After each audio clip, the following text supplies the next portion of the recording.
વડોદરા મહાનગરપાલિકા દ્વારા કરવામાં આવી રહેલી વિશ્વામિત્રી પ્રોજેક્ટની કામગીરીમાં લાકડાઓની ચોરી થઈ હોવાના ગંભીર આક્ષેપો સામે આવતા અનેક સવાલો ઊભા થવા પામ્યા છે।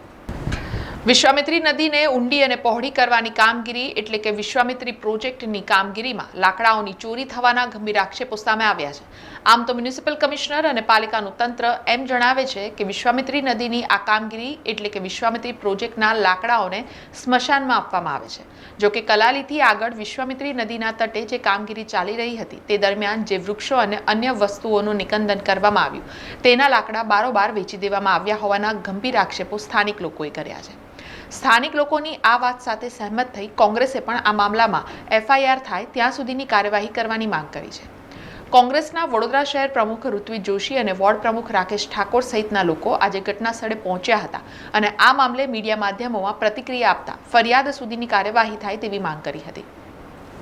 ઋત્વિજ જોશીએ જણાવ્યું છે કે આ મામલે ગ્રામ્ય સર્કલ ઓફિસરે પંચકેસ કર્યો છે અને તેમાં એમ જણાવ્યું છે કે અનેક ઝાડો અહીંથી કાપવામાં આવ્યા છે। સ્થાનિક લોકો અને કોંગી આગેવાનોનો આક્ષેપ છે કે અનેક ડમ્પર અને ટ્રેક્ટરો ભરીને તલસટ ગ્રામ પંચાયતના સરપંચ અને અન્ય વેપારીએ મળીને તેને બારોબાર વેચી દીધા છે। લગભગ 19 તારીખ 18 તારીખની આસપાસ અમને અહીંથી અમારા વોર્ડ પ્રમુખ અને બીજા ગામના સ્થાનિક લોકોને ફોન આવ્યો હતો કે ભાઈ આ જે જગ્યા છે ત્યાંથી લીલા ઝાડ કાપીને ડાયરેક્ટ ટ્રેક્ટરમાં બારોબાર એને વેચવા માટે લઈ જઈ રહ્યા છે। અમે તે સમયે મ્યુનિસિપલ કમિશનર સાહેબને જાણ કરી, એમના કહેવાથી પછી જે દબાણ શાખાના હેડ છે મંગેશભાઈ જયસ્વાલ એમને પણ જાણ કરી અને જ્યારે વાતની ખબર પડી ત્યારે કોર્પોરેશને તે સમયે અટલાદરા પોલીસ સ્ટેશનમાં અરજી પણ આપી હતી। જે અરજી સંદર્ભે અમારે ત્યાંના જે PI સાહેબ સાથે વાત થઈ અને જે સ્થાનિકો બીજા સાથે વાત થઈ કે જે લાકડાનો જે વેચાણ કરનારો વ્યક્તિ હતો એમને આ લોકો પકડીને પણ લાયા। જે તે સમયે એને આમાં નામ લખેલું છે કોઈ રફીક કરીને, અને જે તે સમયે એને ત્યાં એવું કબૂલ પણ કર્યું કે ભાઈ લાકડાનું વેચાણ બારોબાર કરવામાં આવ્યું છે।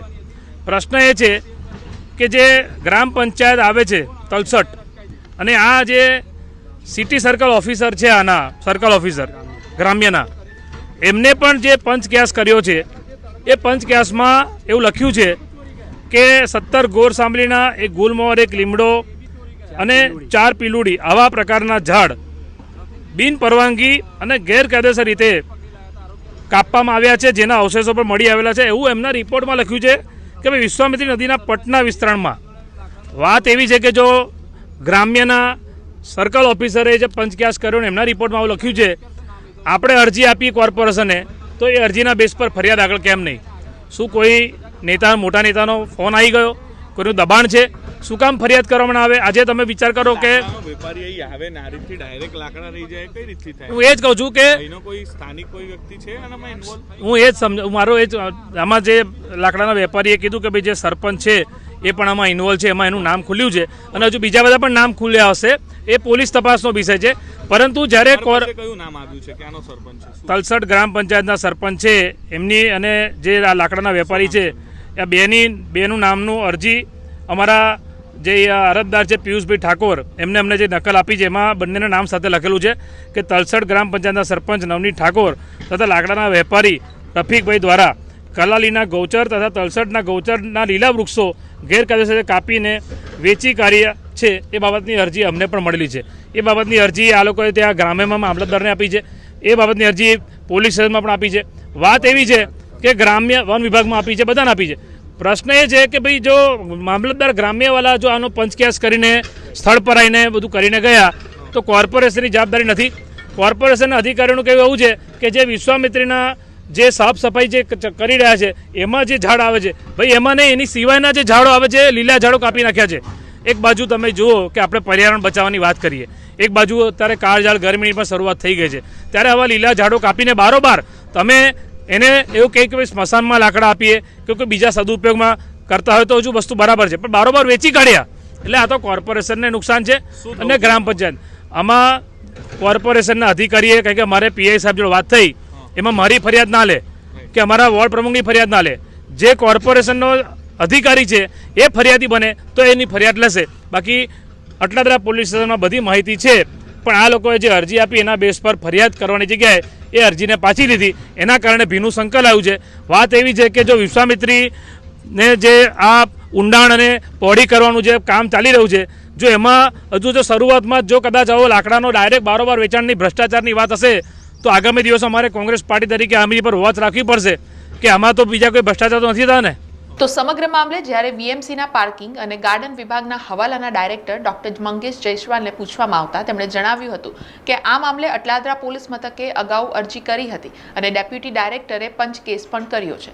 જોકે લાકડાઓ 2 સ્મશાનમાં ગયા હોવાની બાબત અમારા ધ્યાને આવી છે. આ મામલે આ તબક્કે કોઈ ચોરી જેવું લાગતું નથી તેમ તેમણે ઉમેર્યું હતું. છતાંય તપાસ કરીશું તેમ ટેલિફોનિક વાતચીતમાં તેમણે જણાવ્યું હતું. 18 તારીખે મને ખબર પડી કે અહીંયાથી ટ્રેક્ટરો ચોરી 10 દિવસથી ટ્રેક્ટરોનો લાકડા કપાઈ કટિંગને બધા બહાર વેચાય છે અને હવે કયા પર્પઝથી બધા બહાર જતા હતા એ તો પછી હું 18 તારીખે અહીંયા આવ્યો એટલે ખબર પડી કે લાકડા ગયા. પછી 19 તારીખે અમે રૂબરૂમાં મારી હાજરીમાં બધા ટ્રેક્ટરો અમે પકડ્યા એટલે અમે પોલીસને બોલાવી. પોલીસ કોઈ પકડ્યા? હું હતો ને સ્થાનિક ગામના લોકો હતા, એના અમારી જોડે વિડીયો ને બધું જ છે. પછી કોર્પોરેશન અધિકારીઓને ફોન કર્યા તે ગોલ બધા ફેરવતા હતા અમને. એટલે પછી એક કોર્પોરેશનનો માણસ આવ્યો, એમની હાજરીમાં એમને કબૂલ્યું કે અમે 10 ઝાડ કાપી કાઢ્યા છે અને કટિંગ કરી નાખ્યા છે આજે 19 તારીખે. બરાબર. એટલે એ તારીખે 19 તારીખે ટ્રેક્ટર જે ભરેલા હતા એ કોર્પોરેશન અધિકારીએ ટ્રેક્ટરો ત્યાં રૂબરૂમાં વિડીયોગ્રાફી અંગાતે ઉતારી લીધા, ખાલી કરાયા. એ ટ્રેક્ટરો ત્યાં કરાયા. પછી પોલીસને બોલાવેલી હતી, પોલીસ આવી ત્યાં. પોલીસે બધું રૂબરૂમાં એક ટ્રેક્ટર બહાર ગતું રહ્યું પોલીસની હાજરીમાં, એ ક્યાં નાખ્યું ખબર નહીં.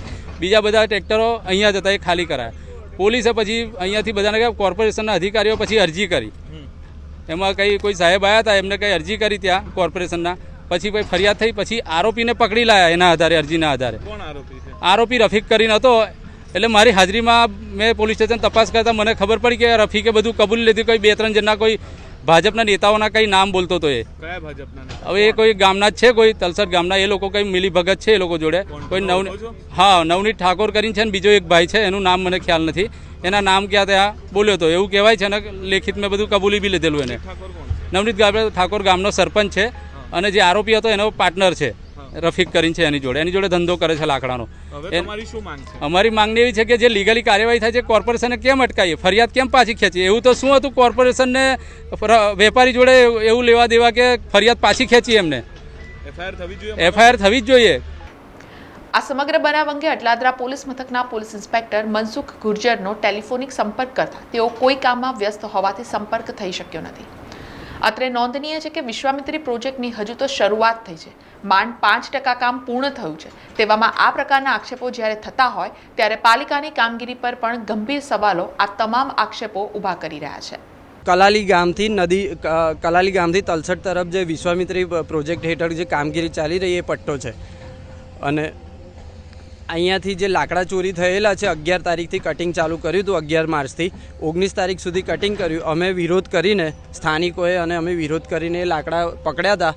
એની આગળ 35 થી 40 ટ્રેક્ટર વેચાઈ ગયેલા છે લાકડા અને અમુક થળિયા હવે આજે 4-5 દિવસથી કામગીરી ડીલે થઈ, એમાં આ લોકોએ થળિયા કાઢીને મૂકી દીધેલા છે અને પેલા રસ્તામાં હજુ થળિયા કાઢેલા છે નહીં. અને એક સ્થાનિક રહેવાસી રાકેશભાઈ ઠાકોરે પણ અરજી કરેલી છે પોલીસ સ્ટેશનમાં, એમાં કોઈ કાર્યવાહી થઈ નથી. અને પછી લાકડા ભરવા માટે કોર્પોરેશનની ટીમ આવી ત્યારે અમે વિરોધ કર્યો કે ભાઈ સ્થળ તપાસ થઈ નથી, તમે લાકડા લઈ ના જશો. તો મંગેશભાઈ જયસ્વાલે એવી ખાતરી આપી હતી અમને કે ભાઈ તમે નિશ્ચિત રહો, અમે કાર્યવાહી કરાવીશું આની અંદર. અને એમને ખાલી અરજી આપી પોલીસ સ્ટેશનમાં.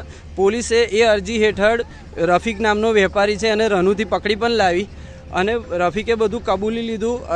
પોલીસ તો એનું કામ કરીને એફઆઈઆર દાખલ કરવા રાજી છે. તે ટાઈમે મંગેશભાઈ જયસ્વાલે અરજી પાછી ખેંચાવડાવી લીધી અને એના પછી હું મંગેશભાઈ જયસ્વાલ જે સાહેબ છે એમને અરજી મળવા ગયો, અરજી કોર્પોરેશનમાં આપવા ગયો તો એમને મને એવું કીધું કે ભાઈ હું તો છું નહીં, એટલે એ મળ્યા નહીં. એમને દવે સાહેબનો નંબર આપ્યો, દવે સાહેબે એવું કીધું કે હું લક્ષાંગ સાહેબનો નંબર આપ્યો. લક્ષાંગ સાહેબ એવું એ કંઈક પ્રોજેક્ટ હેડ છે અહીંયા, તો એમને એવું કીધું કે તમે આજનો દિવસ જવા દો, હું કાલે સવારે આવીશ. એટલે કાલે સવારે આવીશ 9-9:30 અને તમને આપણે સ્થળ તપાસ કરીને ફરિયાદ દાખલ કરાવીશું. આરોપીઓને કોઈ હિસાબે છોડીએ નહીં એમ. હવે સવારના 4-5 ફોન કર્યા પણ એમને ફોન જ ના ઉઠાવ્યો. પછી મેં કન્ટિન્યુઅસ ફોન કર્યા તો એમને ફોન ઉઠાવ્યો અને એવું કીધું કે આમાં જયસ્વાલ સાહેબને જ બધું કહેવાનું તમારે, મારે કોઈ લેવા દેવા છે નહીં. એટલે ગમે તે રીતે અલ્લાહ ગલ્લા કરીને ટાઈમપાસ કરી રહ્યું છે કોર્પોરેશન. આનામાં કોની કોની ઇન્વોલ્વમેન્ટ છે? આમાં રફીક નામનો વેપારીએ લાકડા કાપ્યા છે અને નવનીત ઠાકોર સરપંચ છે તલસટ ગામનો, એના કહેવાથી આ બધા લાકડા કાપ્યા છે. એ 2 જણાએ વેપાર કરેલો છે આ બધો. આ સમગ્ર મામલે તલસટના સરપંચ નવનીત ઠાકોરે તમામ આક્ષેપો ખોટા હોવાનું જણાવ્યું હતું અને અમે સ્મશાનમાં લાકડા નાખ્યા છે તેમ જણાવી પોતાની પ્રતિક્રિયા આપી હતી. આક્ષેપ જે તે વ્યક્તિએ કર્યો છે એ આક્ષેપ ખોટો છે. અમે ગ્રામ પંચાયતે ઠરાવ કરીને જે લાકડા હતા જે જેસીબી દ્વારા એને તોડી નાખવામાં આવ્યા હતા, ખોદી નાખવામાં આવ્યા હતા, એ લાકડા કટિંગ કરીને અમે મસાનમાં નાખેલા છે. હાલ બધા પે પુરાવા છે, અમારા પે ફોટો છે અને મામલેદારને રિપોર્ટ બી કરેલો છે. પોર ખાતેની કોઈ 100 મિલમાં વેચાયા છે એવી વાત? ના, એ ખોટી વાત છે. અટલાદરા પોલીસથી તમને કોઈએ બોલાયા હતા? ના ના ના, અટલાદરા પોલીસે મને કોઈ નહીં બોલાયા. ગ્રામ્ય પોલીસમાંથી કોઈને બોલાયા? ના ના, ગ્રામ્ય પોલીસને નહીં બોલાયા મને. તો શું કહેશો, આ પ્રકારે તમારા પર આક્ષેપ થાય? આક્ષેપ તો ખોટા કરતા જ રહેવાના બધા અલીભાઈ. અમે તો અમારી જગ્યા પર સાચા છે. અમારી ગ્રામ પંચાયતની મિલકત હતી અને આ હિટાચી મશીન દ્વારા મશીન નદીમાં ઉતાર્યું, જે તે ઘડીએ જે ખોદ્યું હતું અને આજુબાજુ જે નેરિયો રસ્તો સાફ કર્યો એ લાકડા અમે મસાને નાખ્યા. એક ધાર્મિક કામનું છે ને અમારે સ્ટોક થઈ ગયો છે તે મસાને. સમાચારોના સતત અપડેટ માટે TNN ન્યૂઝને YouTube પર સબસ્ક્રાઇબ કરી બેલ આઇકોન પ્રેસ કરો અને અમારી સાથે જોડાયેલા રહો Facebook, Instagram અને Twitter ઉપર.